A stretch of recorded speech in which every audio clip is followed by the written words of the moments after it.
Great.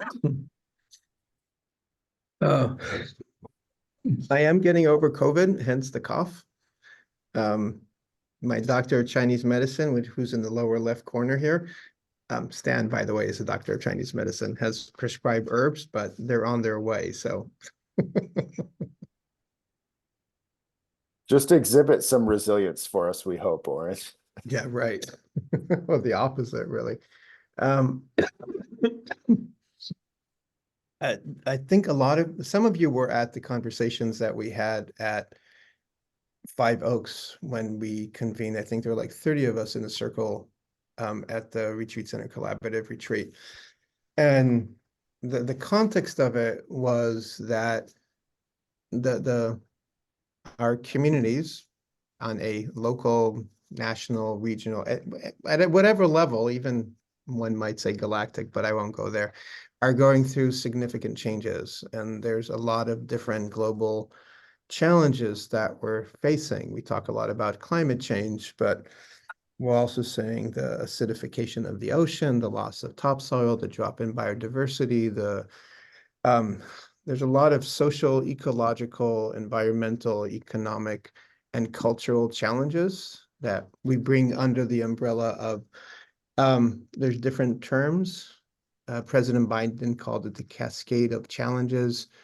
At Commonweal, we use the term polycrisis. There's the meta crisis. Joanna Macy uses the great turning or the great unraveling. Um, but the reality is that the world around us is changing, and that there's a question is what do we do in face of these changes? And our work at Commonweal that started working with people with cancer, we often ask the question, as our life is changing, how do we become resilient to this changing world? And if healing is movement towards wholeness, resilience is the capacity to navigate that movement. It's what we can do in order to be effective in supporting our communities through these challenging times. Some of it is about, for us at Commonweal, our threats are the fire that ran through the Point Reyes National Seashore and got within 4 miles of us, the constant threat of drought. Some of them are temporary and some of them are ongoing, with the challenges of the polycrisis being long-term. So there are places in the planet that are already experiencing the polycrisis through never-ending drought or other changes in our climate and geographies. So the question is like, as we are land-based organizations scattered throughout the United States and Canada, what is our function? And at the conversation at Five Oaks, we talked about that we have unique qualities and opportunities to become centers of resilience, centers of excellence around resilience, in which we can serve both our communities, both the immediate communities and our urban communities as well. And the question is what we can do. And we do talk about the complexity of resilience, that there's a personal resilience, which is our spiritual resilience, our path. How do we hold ourselves? Our organizational resilience. And what we've been talking a lot about is the physical resilience. It's like, what can we do to really have our organizations and our institutions, our land-based places, be centers of resilience for our communities. So that was the question that we framed. We had a few conversations with Leslie and Ben and Stan about some work that's already happening. And I'm seeing other people here who I know are also asking these questions, some California centers that are dealing with fires in their own way. So did that cover it, Ben? Yeah, and I want to save your voice. I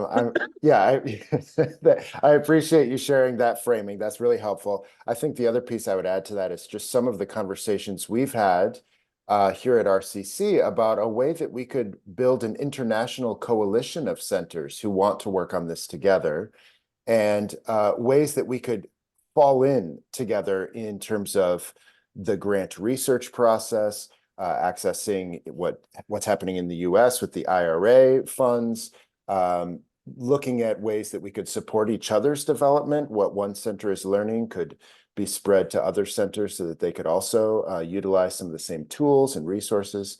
And some of that is part of the reason why we're in the conversation today, is to pull together various arms of this and see what there might be right in front of us that we could do together now in 2024 to kind of build on the momentum that we've had in previous conversations.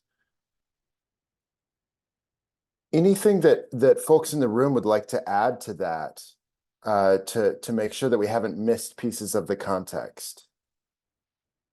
Just want to open it up for a moment. Stan. Can I jump in? It's a delight to meet you all. And I thought that was an excellent overview of polycrisis and resilience. And I just want to build on that slightly. I think that the polycrisis is kind of intuitive.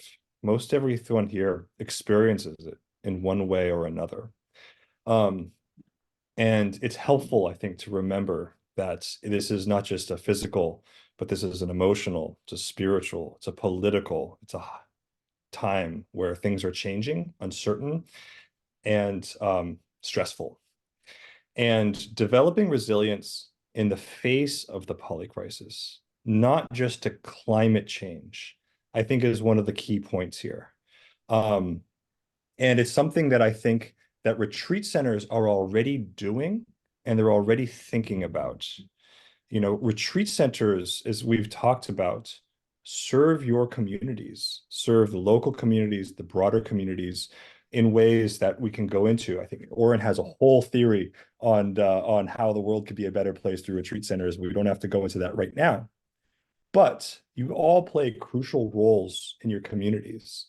And so in a way, this project is to just build on the work that's already happening, helping the retreat centers themselves become more resilient, but then in turn, being of deeper service to their communities in this profound time of uncertainty. And I just wanted to put that last little caveat on the top of what Oren provided.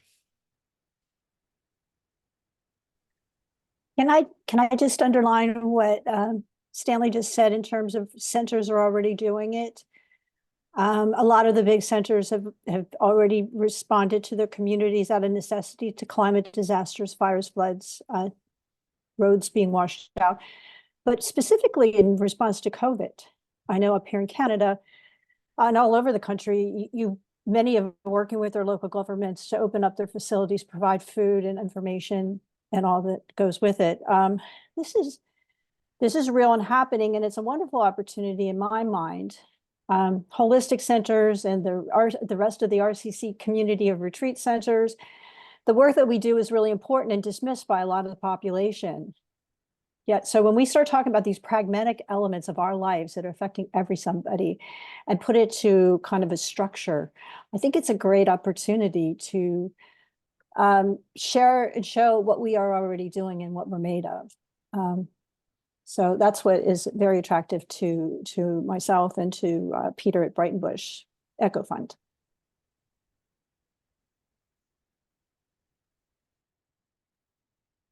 Thank you, Leslie. Anyone else in the room have a piece they want to make sure is added here as we set the context for the work we might want to do together?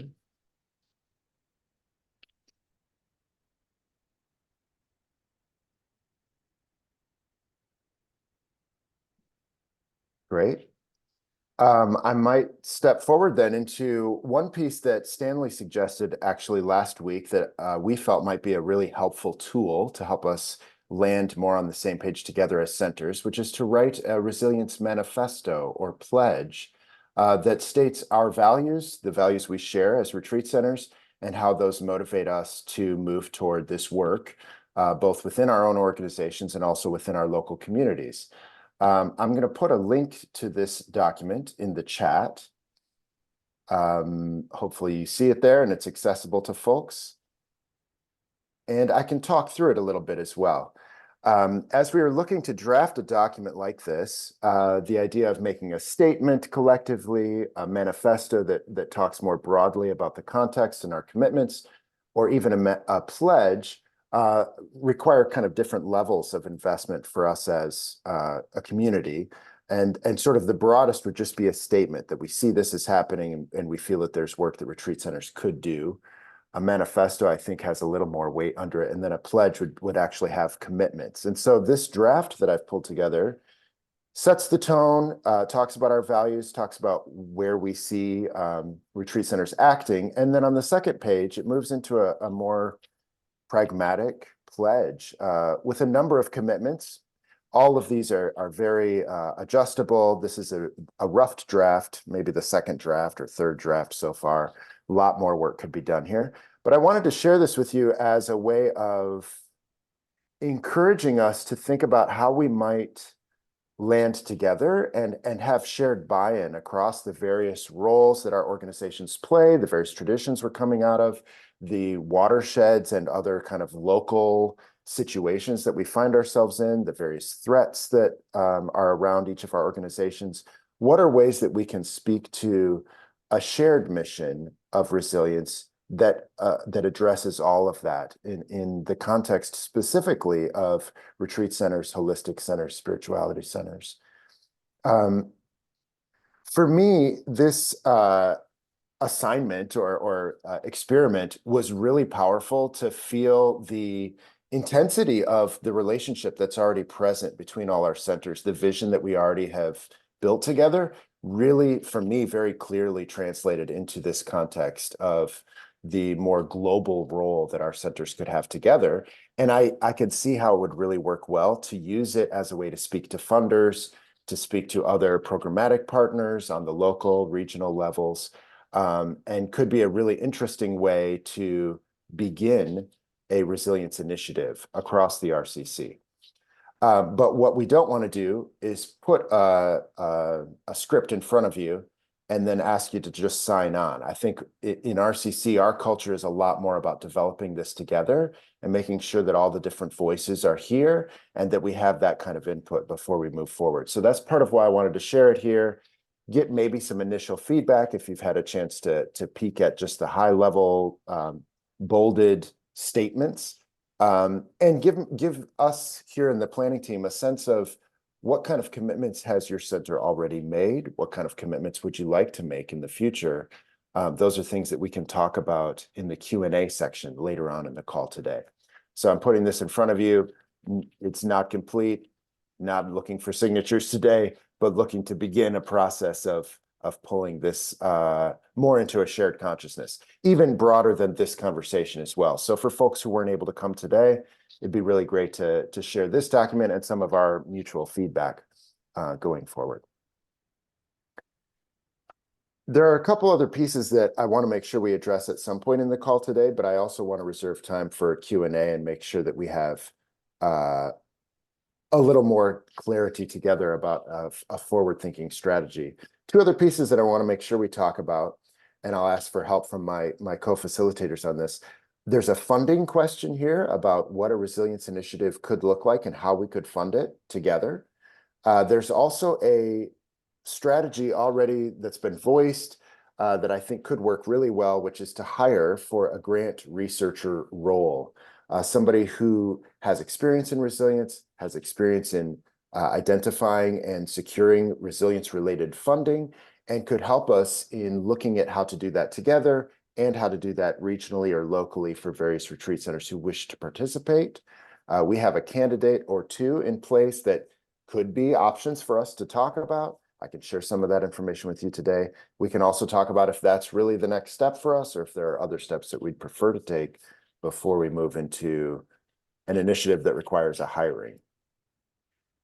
The other thing that I want to make sure we talk about at the very end is a little bit more of a gauge of your center's interest in participating. So as we talk through this today, be thinking about where your center is right now and what you might be willing to put in the ring together. If there's a lower bar that you're interested in meeting, or if there's a really high bar, if this is really a key piece of action for your center right now, it'd be great for us to know so that we can more deeply collaborate going forward. I think that's part of my motivation here as program director for RCC is really wanting to know who the close-in collaborators are so that we can work together on planning and some of the nuts and bolts that we can then communicate that out to folks who don't have as much time or resources or capacity at this time to participate in a possible initiative like this. I might ask Aaron for us to pause the recording for this next section. Yeah, I was like, how do I not cut off Kirsten and still capture all these things? We're taking notes rapidly in the background. I wanted to make sure that we're able to capture some of these ideas that are coming up.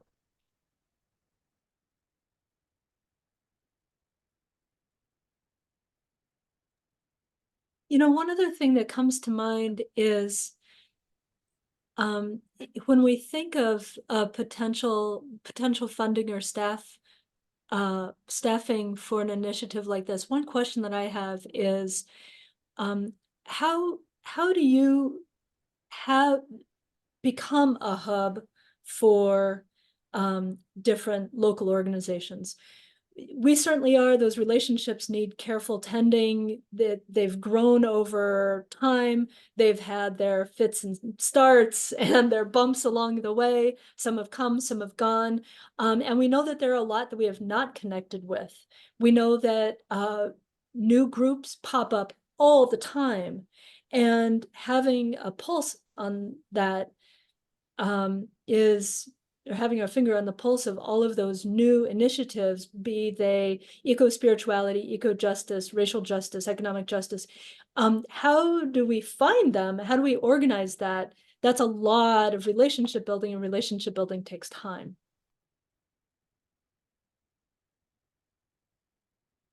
I think resilience will manifest with each retreat center in its own way, because so of our communities are so unique, and they're so dramatically different. Even like between us and Mount Madonna, which is 2 hours away, we're in different worlds. So it's gonna look different, but there is an opportunity now that there's an awareness at least a government level, like the IRA funding that is coming through. It's looking at resilience. And Commonweal on its own is way too small to even think about applying for it. I don't think any retreat centers, maybe Kripalu's big enough, but most of us have less than 200 beds. We're not big enough to do it, but as a collective, this might be an opportunity that we can tap into some of these government fundings. And this exists in Canada as well. Leslie was mentioning that there's similar sources in Canada. Is there a way that we can present a movement of working in rural areas, because rural areas tend to not have these large institutions, and we often are. We are the biggest employers in West Marin. That's just the reality of it. So we're way too small to think about any kind of federal funding, but maybe as a movement, we can have a way to kind of have these resources come to us, and then each of us will navigate it in our own way. Right? It's like building those relationships takes time. I know that when the nuns and nuns were moving with sister communities about how some of the land transitions are happening, a lot of the focus is how do you build those relationships with the communities that you're in? How do you reach out to Black farmers? How do you work with Indigenous communities? How do you work with senior housing? That becomes almost primary. I'm very much with you, Claire. And those are learned skills. We can learn how to do that. I just want to add to as well, again, my big picture, my view of the whole from the holistic center side was that whole collaborative effort to build the relationships with the organization to present a common theme was really hampered because we lacked funding and a person focused on trying to do it. RCC has done a really great job. It is a long and arduous process to like build something like this, but they are, you know, from what I can see, the collaborative efforts that have happened regionally and as a whole is so much better. So looking to get somebody to spearhead this, it's going to be slow, and each center will have to deal with with that network and those relationship building. But I think it's the best that we can do. The last thing I'll say is that most centers are the largest community employers in their communities, and they're very small. You know, I mean, and oh, actually, one more thing, I lied.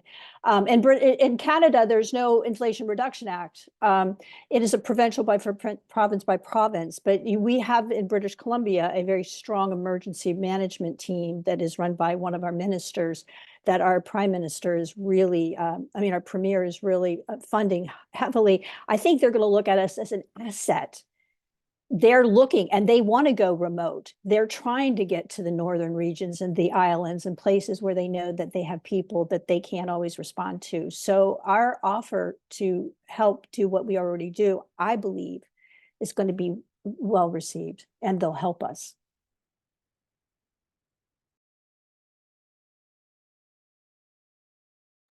I have a question or comment from when Ben was asking about next steps. And I read the paper, the white paper before the meeting, and I was trying to listen and figure out how Mount Madonna might fit into this template of what you're doing. And is that what I'm understanding is that there are certain things we would do together, which might be funding or definitions or a trademark. This center's a resilience hub, like a movement kind of thing. But then each center has to figure out who they are and what they can do. And so is the idea to get funding for the different centers to do these different things? Like, we're land-based and we've done some resilience work. We've had incarcerated prisoners that we've subsidized do their first retreat at the center. We've been first responders on the mountain. We work with our fire department. We have some things that we do, but we don't really have people to go off-site and engage full-time in the community because we're barely keeping our own community together with the staffing that we have.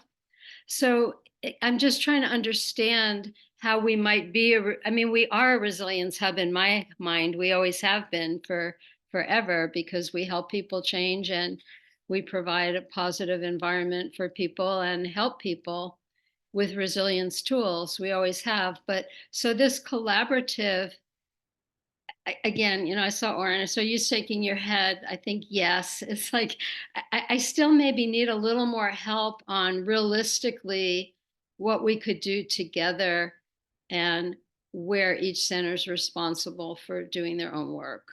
Does that make sense? I think, part of the challenge for this in the early stages is going to be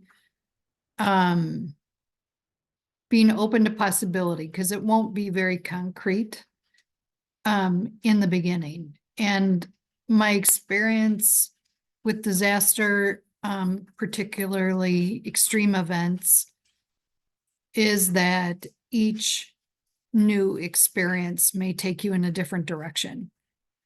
So to me, the opportunity here is as much about capacity building versus thinking that we'll build a big pot of money that's going to help each of us invest in different things. Because my experience being connected to disaster response and recovery over the years is that there are many local resources that will emerge in the process. And so it's kind of a winding response, but here's the heart of it. Many of the questions I hear you asking won't be answered until we start moving. And in my mind, if we can do this work well, hold on loosely, but have some shared commitments. It goes back to some of the work around collective impact. I come out of the human service sector. If we have some shared language, if we have some shared commitments, if we engage in mutually reinforcing activities across the system, if we focus on building networks as they emerge and as they make sense to us, then we're going to multiply the impact we have on the people we serve and on the networks we're part of. And I think the biggest challenge is to hold that we don't need to create a whole lot of things, that there are many things in this resilience arena that are already moving, and it's more about showing up and plugging in and helping people understand the role that we can play. So I don't know if that helps at all, but you know, we're a relatively small center. I only have 7 full-time staff. We are not going to get involved in housing the homeless. We won't. However, we have a community garden and we produce 4,000 pounds of food every year. I can get a refrigerator. We're 100% solar. I can get off the grid. I can offer charging stations. So there are ways, and I firmly believe that one of the most powerful things for us to do is to engage people in the spirituality of change, as it was said, and to increase our capacity to be hopeful, to be connected to each other, to trust. You know, Greta Thunberg talks about in uncertainty lives possibility. And all of us do that, you know, hold that, I believe, at some point or another in our practice. But I'll leave it at that. I see Durgadas. Thank you, Leslie. What I heard, it's sort of like I'd like us to be proactive instead of reactive. Like when disasters happen, we're very active, God willing, federal government, state governments, you know, flow. So, but when Oren or anybody talks about senior housing, affordable housing, or things of that nature, they take a long time. So maybe as we look at this, I like the word capacity building. And I like, you know, in nonprofit, the resource director, the director of development, grant writer, whatever the investment in somebody doing some research. And maybe as part of the research, there could be somewhat of a very, you know, the 60,000 foot view of what we might call a needs assessment, because what we need in different regions, either way, if you're going to really make deep spiritual change, it's got to be for the long term. It can't be because that we cleaned up after disaster. So I don't know exactly how it takes capacity to really look at long-term change, and also then individually, or I could at least speak for my county, like I'm on a first name basis with my county commissioners, that kind of relationship for long-term change. So maybe as we look at this capacity building and the person that we may or may not hire, we also put some energy into sort of needs assessment by region, depending on what's needed where. And, you know, and each one of us will know that a little better in our area. Just a thought in, you know, proactivity instead of reactivity.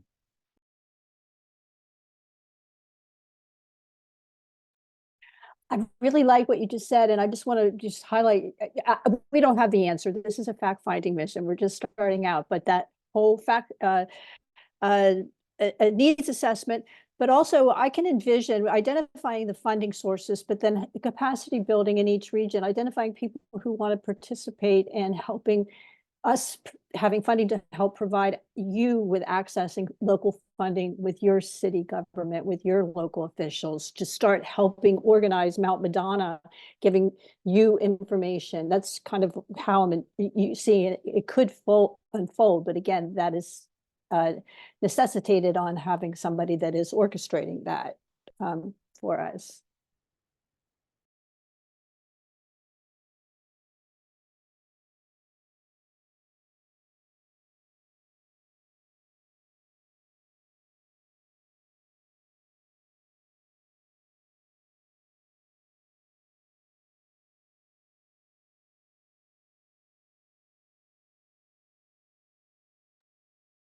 We have about 30 minutes left here. I'm appreciating the various steps that are in place and the recognition of the slow relationship building that'll be key for this to be successful long term. So I'm hearing that. I'm also really appreciating the assessment piece That seems key. It will be so different at each site and based on the relationships that are already in place locally. Other comments that people want to make or bring in to help us see where maybe chicken and egg are in order? Thea, what have you got for us? Sorry, Ben, I clicked the hands clapping instead of the hands raising, and I wasn't meaning to joke at you when you were talking. I'll take hand clapping any way I can get it. I'm appreciating this conversation. I jumped in a few minutes late, and so I may have missed a few of the initial reactions, but I just wanted to state two things that I find very generative or like exciting about this. One is just taking stock of a variety of values and practices that I think a number of us in running retreat centers have been realizing or putting into place that respond to what's called the polycrisis, and that speak to the imperative of resilience in really small micro ways. But I don't think that at least at the Upland Center, we have framed those as resilience moves yet. I think we're still talking about them as environmental programming, and yet a big portion of our energy is coming from solar panels, and there's the way we're doing permaculture, and there's a whole watershed conservation effort with trees and, you know, reforestation with the right kind of varieties, but I just don't think we've framed it in this analysis. And so I just imagine that there's probably others within this collective that similarly have been doing some things and just probably not naming it as such. So I would just be interested to see the aggregate of what a lot of us are doing and how we might frame that collectively in a way that's a little more intentional as around resilience in a response to particularly the crisis around climate change. And then two other quick thoughts. I'm also thinking about the points around our local relationships and how many of those might be leveraged or considered a part of our extended, I don't really like this term, but assets or resource base that we bring to something collective. Some of the collaborations and partnerships that we've all had just due to our own local operations. And lastly, I don't know how many of you all have actually hosted groups that are trying to figure out how to do resilience in the face of climate change. But at least this last couple of years, the Uplands has hosted a variety of groups that are there to work on climate justice. Or just last month, we had a group from the Hudson River Valley to do work on just transition and develop a community fund around that, et cetera. Like in our hosting capacity, we're also bringing in some thought leaders, I think, some of us. And again, I probably haven't been framing the work that they're doing as that. We put out blogs about all these groups, but it's kind of hidden and buried in there. So I'm just appreciating what we're talking about here, wondering how much more we could exhaust from just taking stock of what we already have and looking at what a mindful process or an intentional process would be of making more of the sum of the parts from it. So that's not an actual question to anyone, sorry, it was just a range of reflections that the conversation is sparking. Really great, thank you. Suzanne. I'm struggling with technology here. As you can see, I'm sitting in the cold Minnesota weather in my car, but I just thank you for that reflection and the wisdom that's coming out. I have so much appreciation, but I'm reminded of, I don't know if any of you were alive or aware of the Atlanta project when President Carter pulled together 20 communities to tackle several issues. And what I'm hearing is a very similar model where there is expertise, a general expertise that would be available for the different regions, areas, however things are divided. But there would be some things in common, like a common needs assessment or something if people wanted to tap into that. One thing I appreciate all the funding. One of the things that made that project work, and then it went into the America project as well, was something called Executives on Loan. They had corporate America, I was one of them, signed for a year to work for this particular project. And that's where they got the expertise. They also did some national work and everything. So just an idea based on experience that there are models that are maybe outside of where we are that may or may not be fitting for here. So just wanted to really have us consider all opportunities. Yes, our local relationships, but also if somebody has, you mentioned that you have a first name basis with your county or your representative, that's perhaps the best practice for all of us. So there's so much sharing back and forth that doesn't cost money. And at the same time, we need somebody to um, rally us into one movement. I am 100% behind that. So that's it.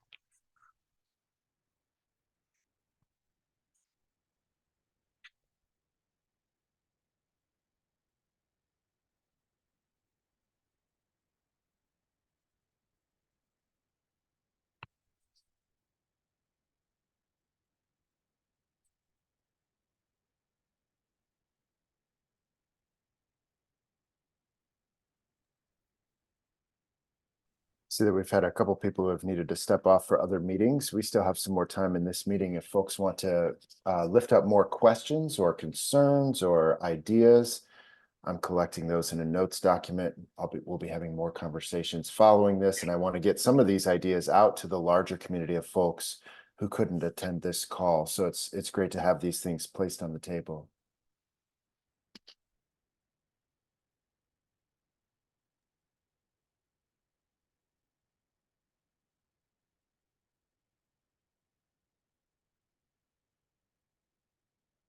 I have to jump off shortly as well, but I wanted to jump into this conversation. I think it's really been fascinating to hear all of these perspectives and how related they all are. There are all these threads intersecting here, and I think that spending some time teasing them out like we are today is really valuable.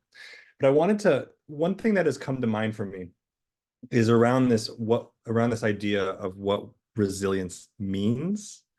And I think that it may help kind of clarify some of the questions that have surfaced. I think an important part of resilience is that there's not necessarily a grand unified theory of what resilience is. And once you hit it, like, you're done. Oftentimes resilience is a very decentralized kind of idea. In fact, there's a wonderful book by Andrew Zolli called Resilience: Why Things Bounce Back. And there he lays out several principles of what resilience is: clustering, feedback loops, all these things.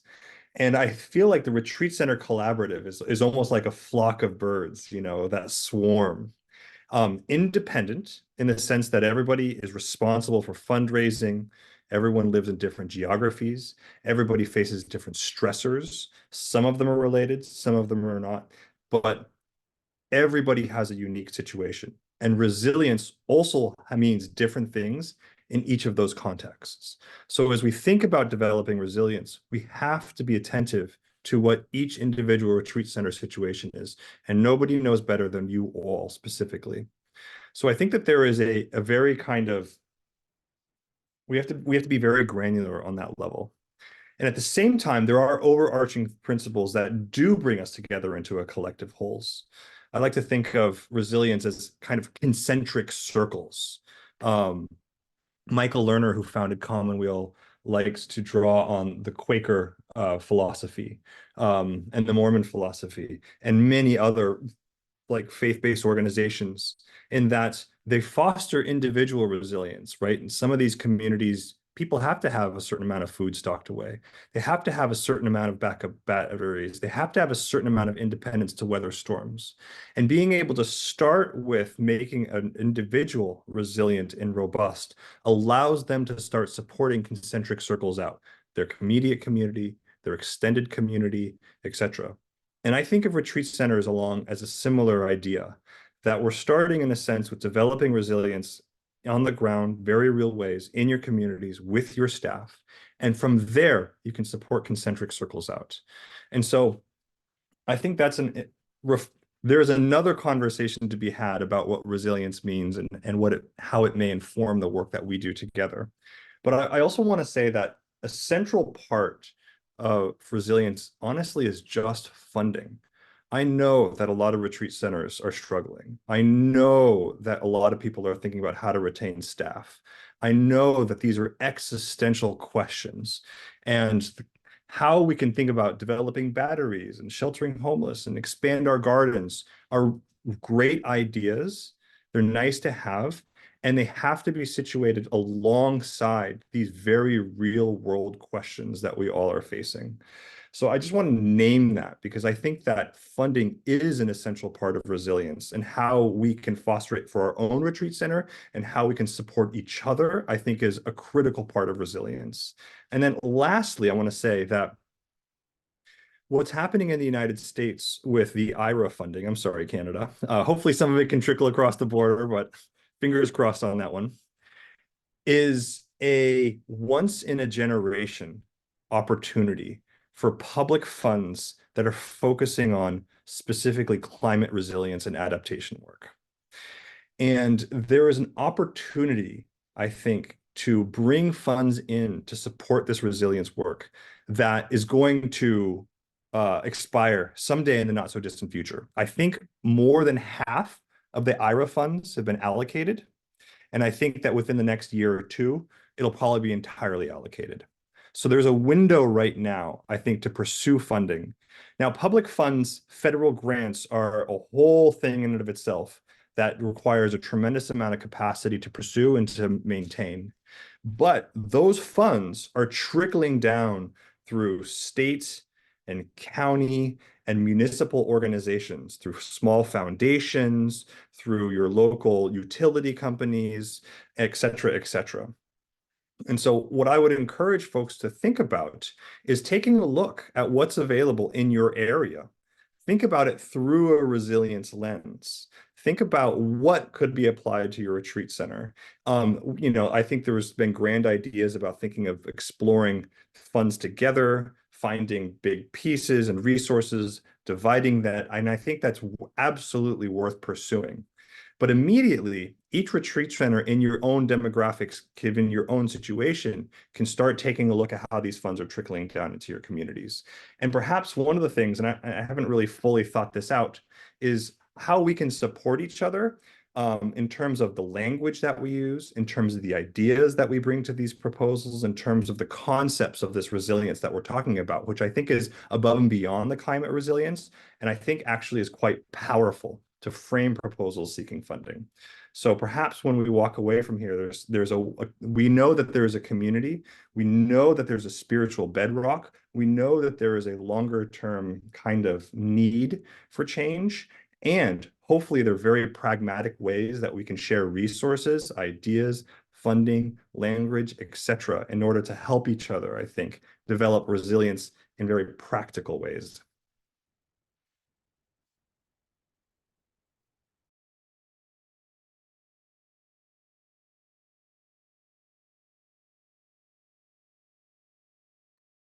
You can tell somebody who's been paying attention to this for a long time. You're so eloquent on that. I totally hear you. And I'm not worried about Canada. Frankly, I do think that it's not the big public funds that are under Biden, but there is money allocated. At least it'll be better organized under this idea and concept.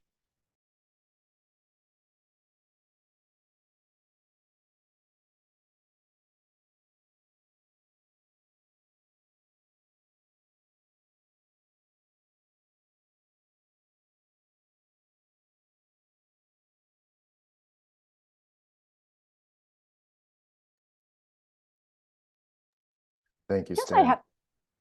I guess I have like one other question just to the group, I just wonder how do we articulate what we want to do to 350 people in the RCC, so many people in the the old HCN. How can we convey this concept in a way that intrigues more people? Because you all came and showed up. I actually asked a couple, just please come. I know that once people hear this, that the numbers are going to be. So does anybody have any ideas? How do we engage people to get to understand what we're trying to do here and put their voices into the conversation?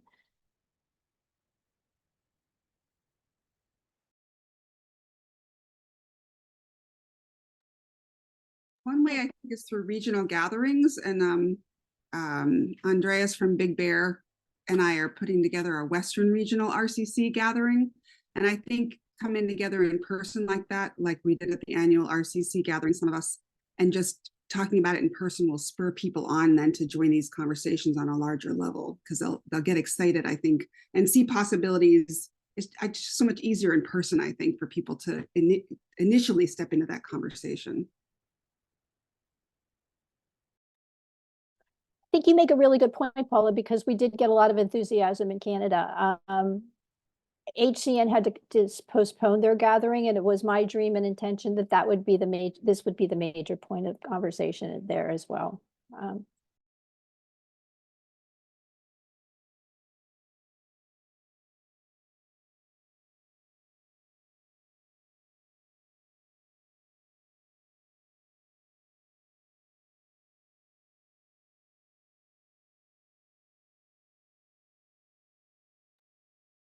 Any other ideas in the room for how we can articulate this work to the larger community and get more buy-in? I think that is a really valuable question. I think another way to come at that is what motivated us? What brought you to this conversation? Why do you think it was important? For me, I think because the big picture is tremendously important to me as a leader, and to some extent with the leadership of the retreat center in general. That certainly resonates with where we've been as a retreat center over the last few decades. And also because the personal connection I already had with this group. Those two things, what it was about, the big picture, and my prior relationship motivated me. What about everybody else?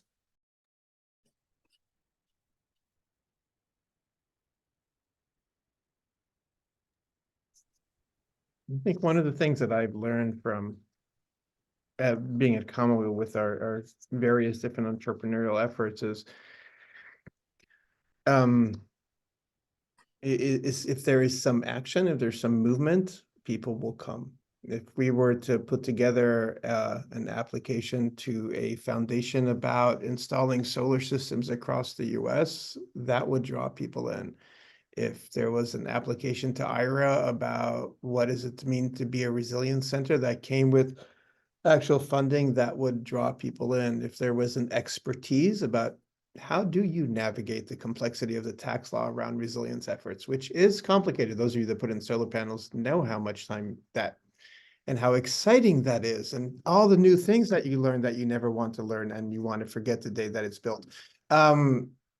But if we're able to build those capacities and we can do what that is within reach, you know, an IRA application right now would be kind of insane, but doing research about who are the potential funders, there is a critical mass that we have. So if we would demonstrate that there is something there, and this is not just going to be a talking circle, which has its own value, right? Because a lot of us I know, just looking around the room, we are in talking circles. They have their value, but if there's also a doing circle, so that when Ratna asked, like, what does this mean for us? It's like, we could answer that question. So like, here is the expert on solar panels at retreat centers. You know, here is the answer of how do you tap into municipal and state funding. While each one is unique, there's a lot also that we have in common. Like building those capacities, I think would help us build this movement. And the question is, what would be the first steps? You know, like what can we do? One of the ideas we talked about in Canada is like, maybe we all, you know, based on our capacity, contribute to a fund, and we get someone to do that kind of research. You know, we never thought that we could do like cross retreat center programming, but then the Kellogg Foundation approached us and said, hey, how about doing a racial healing initiative across the United States? And what was compelling to them was the fact that there were retreat centers across the United States. That's why we got the funding for the racial healing initiative. You know, maybe there's another foundation there that there's not, maybe there are potential partners out there that are interested in urban rural connections, in building resilience, and a healing and spiritually guided way to deal with the poly crisis. These are tangible things that we have a critical mass of. And if we have the capacity to start down that path, it's going to be, I know there is a like build it and they won't come. I've done that. But I think this is build it and they will come.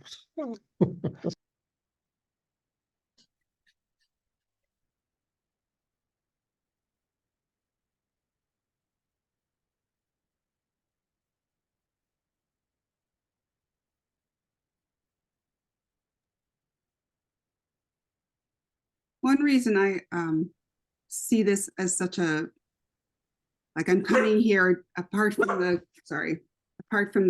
personal relationships, and I know what RCC is that in communicating with local organizations around Whidbey Island and people doing this work, it seems like, you know, people are doing the work, but they're not connected. And so how can the Whidbey Institute be a place where we can connect those local organizations, either have a place that they can come be together in our space, you know, and share the conversation around regenerating. There's a group called Regenerate Whidbey, and so I think the connecting piece, and then coming to the RCC for both connection and this support and more resources, and so being able to be that conduit of bring that back to the local folks and then bring it back to RCC and being that hub.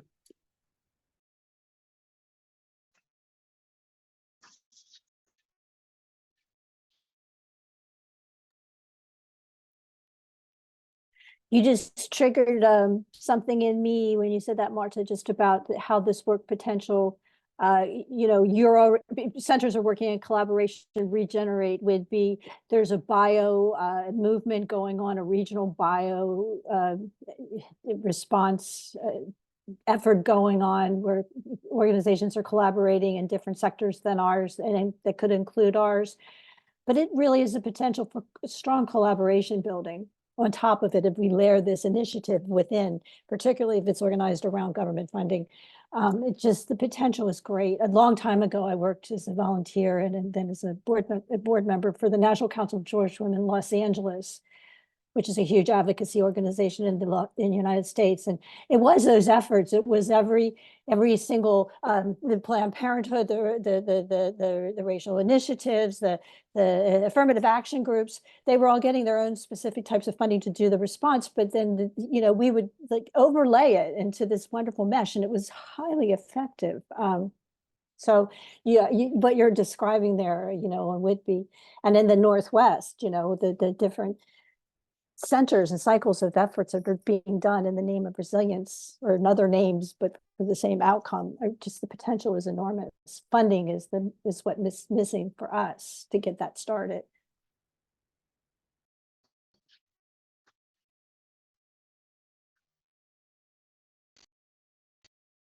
Ben, since we have 15 minutes left, maybe we can go around and make sure we have everybody's voices in the room to get some reflections. And what are the ideas around the next step? Are we going to do some kind of group editing process to the pledge so we can come to something that maybe not something we can all agree on, but something that we can all live with? Is that kind of the next step? But I think it's critical that we get everybody's voices. And yeah, that's a great idea. Good invitation. I know I've seen a couple people come off mute and then go back on mute. So if there's something you'd like to say, we'd love to hear from you.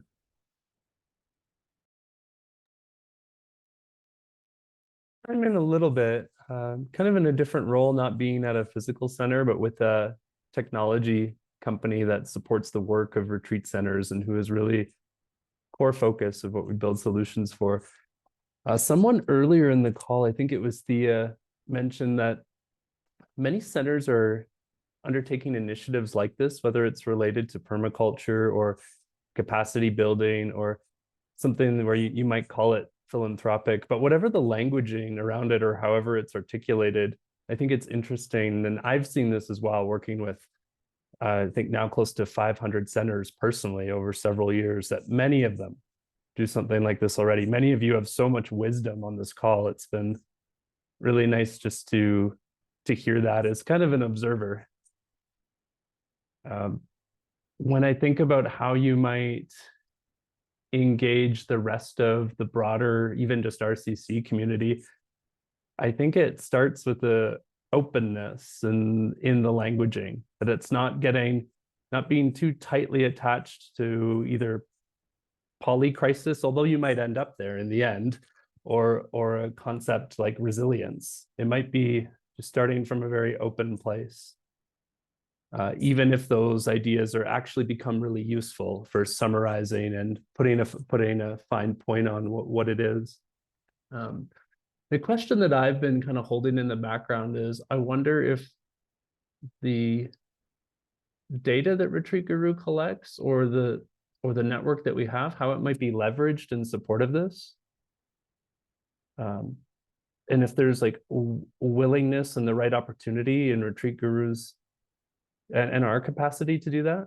And one thing I think, the first concept I thought of was just like a survey, which is like reaching out to the hundreds of centers we work with and is just kind of taking stock of what is, like what they're currently doing as far as capacity building and resilience. And I really like that, I think it was Stanley brought up that finance is also, even if it's a frustrating topic or a thorny topic at times, it is also a really, really important source of resilience. And grants and fundraising is just one pillar of that.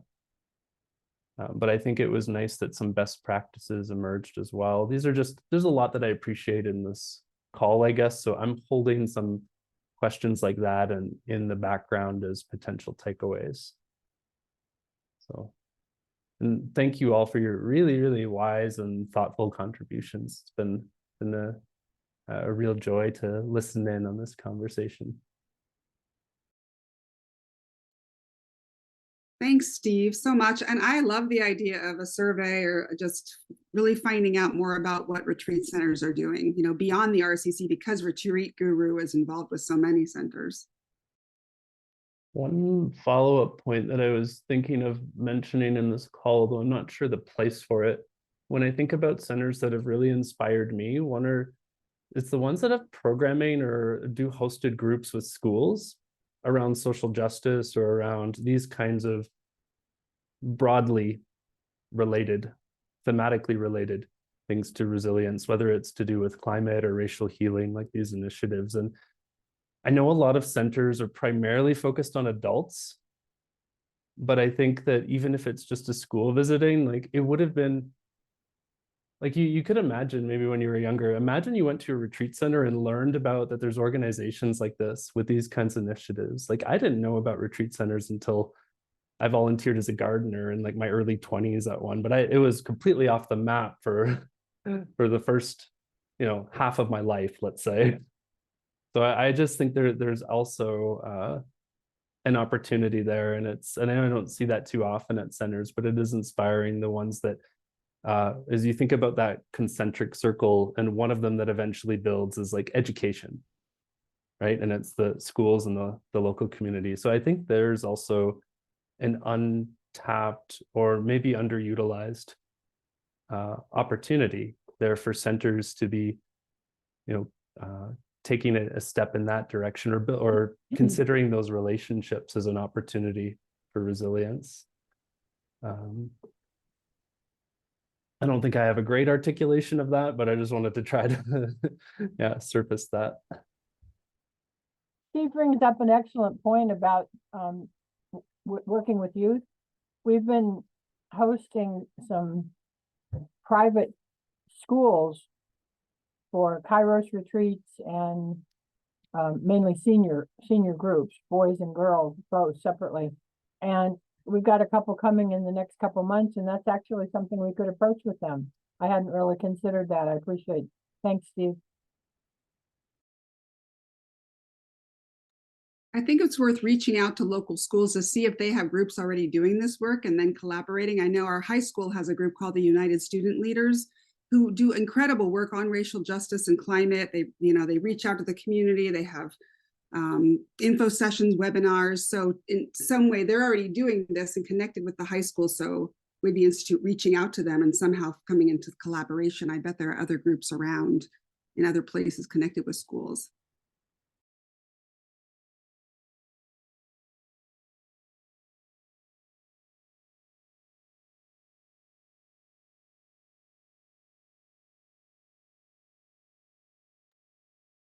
Anybody else that we haven't heard from who wants to chime in for a minute here? I have a closing survey that I want to share, but want to make sure we hear from anyone else who has something to share.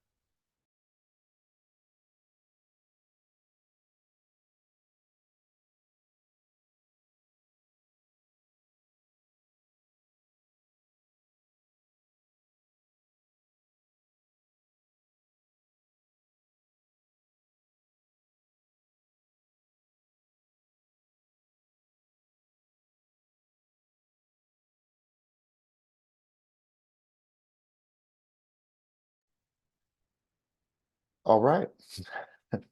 I might pass it over to Leslie Wright. Where are you? There you are, Leslie. For a second, you dropped out, didn't you? And you're back. Okay, good. We had talked about and you maybe don't have audio. No, I do. I just don't know how to work my phone. Okay. We had talked about doing a fist to 5 exercise to talk about investment in next steps. Is that something that, Leslie, you would like to do now? Does that still feel appropriate? I think it would be interesting we could use fist to 5 to just get a sense on people's energy for the conversation. Willingness to continue. I want to be thoughtful about Oren's counsel about not being just a talking circle, but there's a lot of discovery left to do. So, maybe we could do fist to 5. 5 is, I'm curious, I have energy, I'm willing to continue. And fist is, I might show up later. It could be, I won't fill in too many of the blanks, but don't have bandwidth right now. So if folks are willing, it's just a visual tool to get a sense of where people are in this conversation. 5, I'm energized by this. I continue to be interested in the evolution of this conversation. 3 is, I'm somewhere in the middle of the road. Fist is, not now or not yet.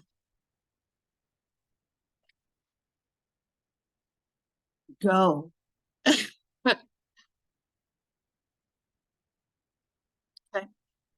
I wonder if we could we pause for a second and get a screenshot of that? Aaron, do you have a screenshot that you could take?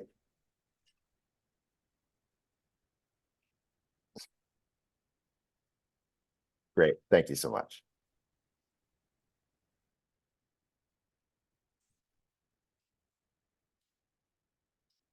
That's helpful to know. Now I could see like 3.5 people because I'm now on my phone because of my tech issues.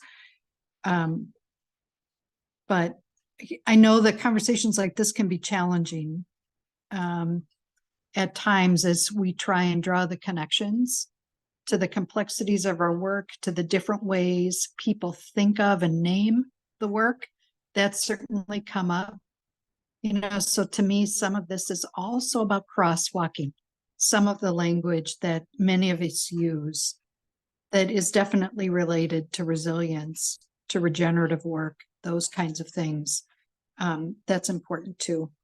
So thanks, Ben and Oren, Stanley and Leslie. I think this is an important conversation.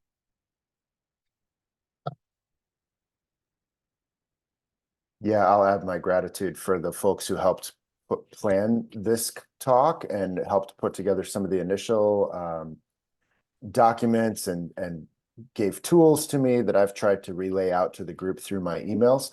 I'll do a follow-up email after this call with some more notes from our discussion today. And I will also include, I think, a note with kind of a way to comment on the Resilience Pledge draft. So I'll give some instructions on how to do that so that we can have some more feedback and maybe take that some more actionable. But yeah, just grateful for everyone chipping in some of their thinking and ideas, the wisdom that was shared in the room, as Steve was saying. yeah, I'm glad that you were here, and I look forward to following up with you soon. Thank you, Ben. Yeah, thanks so much. Thank you, Thanks so much, everyone. Ben. Very informative. Yeah. Thank you. You. All right, take care, everyone. Take Thank care. you. And do you want to pause the recording?